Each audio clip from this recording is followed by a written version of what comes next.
Salut à tous, on va directement rentrer dans le vif du sujet là pour cette petite ZH2. Enfin petite, non elle est vraiment pas petite. On va commencer déjà avec les seules vraies informations techniques intéressantes à retenir, tout du moins qui ont retenu mon attention. Donc on va parler du poids, les 239 kg. C'est honteux. On va parler de la puissance, évidemment les 200 chevaux et le couple.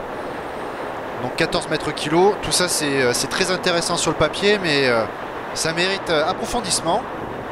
Car tous ceux qui me suivent depuis le départ savent que j'ai un bon vieux XJR de 240 kg justement. Donc je sais, c'est lourd, ça me parle. Donc là on va voir ce que les ingénieurs ont réussi à faire.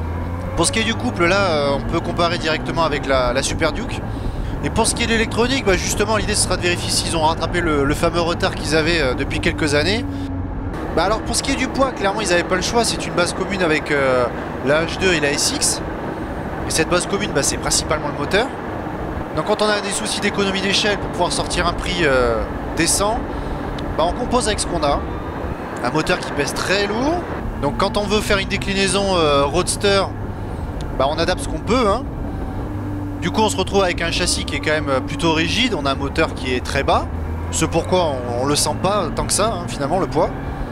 Dans tous les cas on est très loin du ressenti de mon vieux saucisson 1300 d'il y a 20 ans. Là on a vraiment ce sentiment d'homogénéité et non pas de grosse enclume qui est prête à nous envoyer dans le décor.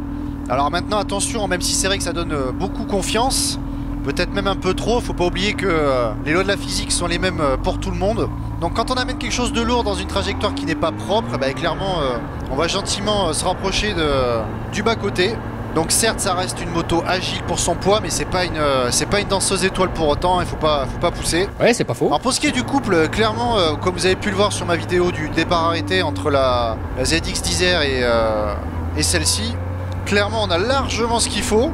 Certes on n'a pas le rendu de la Super Duke, mais il va sans dire que c'est deux philosophies complètement différentes, donc je vais pas pousser la comparaison plus loin. Donc en fait on se retrouve avec beaucoup de souplesse, beaucoup de douceur, c'est très agréable en dessous de 6000 tours. D'ailleurs peut-être même un peu trop, c'est peut-être dommage pour un roadster où finalement on n'a pas nécessairement besoin de taper dans les tours. Par contre vous l'aurez compris, quand on arrive à 6, 7, 8000 tours, bah là c'est le carnaval, hein. Il y a vraiment un changement de comportement qui est radical. D'ailleurs c'est là que l'anti-wheeling et l'électronique se manifestent le plus. Ce qui m'amène donc à ce dernier point, est-ce que oui ou non l'électronique fait son taf? Ouais, carrément, ouais, ça fait vraiment le taf. Je pense que Kawa n'a plus trop à rougir par rapport à la concurrence à ce niveau-là. Dans tous les cas, elle sait nous rendre une machine non seulement quasiment exploitable pour tout un chacun, mais dans tous les cas ça reste sécurisant. C'est pas non plus castrateur, on peut quand même s'amuser, on a plusieurs modes de conduite. Même si, selon moi, ça sert à rien d'avoir 50 modes, hein. Là, on a le mode raid, on a le mode sport, on a le mode road. Je sais pas ce que vous en pensez, dites-moi-le en commentaire, mais deux modes, pour moi, ça suffit amplement. Le traction control, là encore, est paramétrable. On peut même le désactiver, pas l'ABS. Mais ça, à la limite, moi, je m'en fous. L'ABS, c'est quand même indispensable. Après, évidemment, vous avez différents gadgets que je vais pas vous détailler là parce que, très franchement, je m'en contrefous. Personnellement, je fais partie de ceux qui sont plus occupés par ce qu'ils sont en train de faire que me taper toute la notice de A jusqu'à Z. Je laisse ce plaisir-là aux journalistes. Alors, pour ce qui est du freinage, là encore, ça nous fait oublier le poids de la machine. C'est vrai que les Brembo, là, ils marchent très très fort à l'avant. Faut dire qu'on a de très bons pneus d'origine, les Pirelli, les Diablo. Après ça amène à la partie cycle et c'est vrai qu'il y a eu pas mal de critiques par rapport à ça en disant que, notamment par rapport à la Super Duke qui a affûté comme une lame de rasoir avec du très très haut de gamme, bah là c'est vrai qu'on a quelque chose d'un peu plus homogène. Et là j'ai envie de vous dire, comme la majorité des motards ne sont pas des pilotes chevronnés, je peux vous dire qu'il y a largement de quoi faire. Ça fait le café comme disaient nos ancêtres. Mais bien sûr. Je pense que là encore c'est une question de philosophie qui est très différente.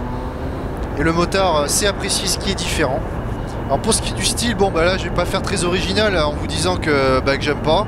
Clairement ok, l'arrière colle parfaitement au code stylistique de la marque. Un peu trop d'ailleurs, c'est copier-coller. Il y a peut-être un petit peu d'originalité à développer de ce côté-là. Mais par contre devant, là ils se sont lâchés, mais pas dans le bon sens du terme. Il n'y a aucune cohérence. Ça manque d'harmonie, on sait pas où accrocher l'œil. On a cette tête de fourche qui ressemble à un cafard écrasé. Surtout qu'ils sont vraiment pas aidés par cette énorme peau de Renault 21. Je vous avoue que le bris est quand même très très sympa, hein. pour moi, dans tous les cas, chez Kawa, ils ont jamais fait mieux que la Z1000R, qui pour moi réunissait le meilleur compromis entre, on va dire, modernité et élégance. Pour le coup, je dirais que c'est pas leur faute, hein. Chez tous les constructeurs, avec les normes Euro 5 ou Euro 4 d'ailleurs, bah, il n'y a plus trop le choix, hein. Il faut bien s'adapter. Alors en ville, ça donne quoi? Bah, clairement, pour moi, le problème, c'est l'angle de braquage.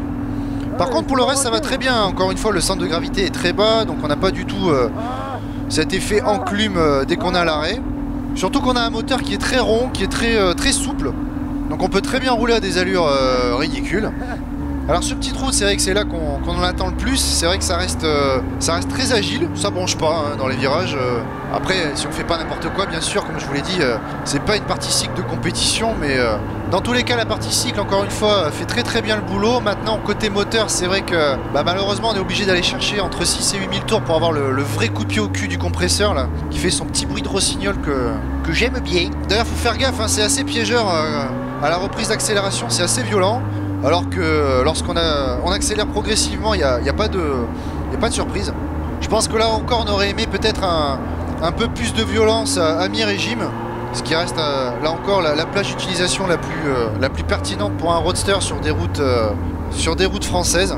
Pour replacer un petit mot sur les différents modes de conduite, je dirais que bah là, avec ce système ride-by-wire, système électronique d'accélération, bah, finalement le ressenti est là. On a cette sensation de latence à la poignée quand on met le mode le plus faible. Après, comme je vous l'ai dit, moi je suis pas très fan de ces modes de conduite, je trouve pas ça très pertinent. D'ailleurs, le shifter non plus, hein, je vous le dis régulièrement dans les vidéos, c'est pas quelque chose que j'apprécie, surtout en rétrogradage. Je trouve que ça manque de feeling là encore. Après, n'hésitez pas à vous donner votre avis en commentaire, je reste ouvert, bien entendu, c'est normal. Alors pour ceux qui ont envie de s'aventurer sur de très longues distances et sur des grands axes, bon là clairement la protection au vent est évidemment quasi nulle. Pour ce qui est de la position de conduite, on n'est pas sur de la hyper sport radicale, mais on est quand même évidemment basculé sur l'avant. On n'est pas sur une selle très molle, au contraire, c'est un peu dur. Il va sans dire que pour le duo, c'est pas ce que je recommande le plus. On a une selle post-it à l'arrière, aussi dure qu'une planche de bord. Après pour le pilote, encore une fois, c'est pas radical, hein, comme position, on peut faire des kilomètres sans trop de bobos, mais ça reste un roadster sportif quand même. Ça paraît évident, mais je tenais quand même à le souligner. Après, je pense qu'on peut se reposer peut-être un peu plus en mettant le régulateur de vitesse. Pour ce qui est du prix, moi ça me paraît pas déconnant pour une vitrine technologique. On parle pas d'une moto lambda, là il y a quand même vraiment une valeur ajoutée. On a un produit qui est novateur. Après, il se trouve que malheureusement, ça correspond pile poil au prix de la Super Duke, qui est quand même, il est vrai, bien plus efficace et je dirais même un petit peu plus émouvante en termes de style. En même temps, c'est pas dur.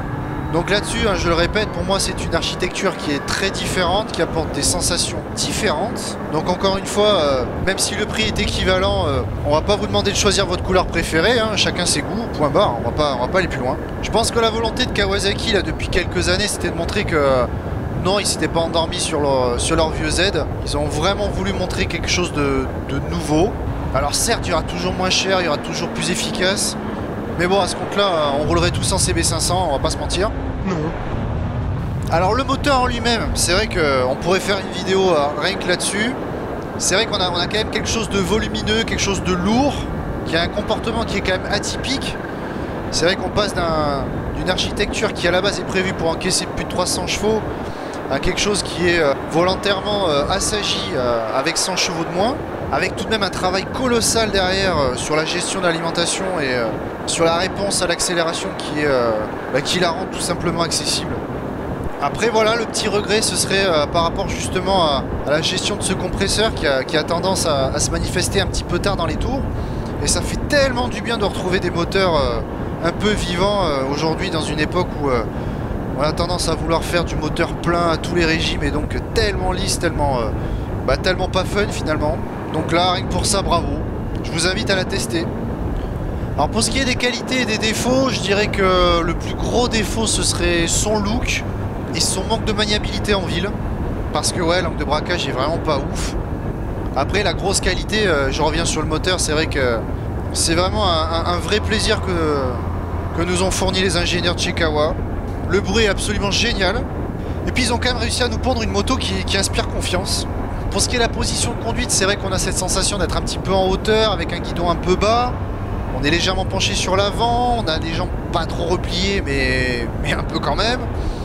Alors comment je pourrais la résumer? Ça fait plaisir.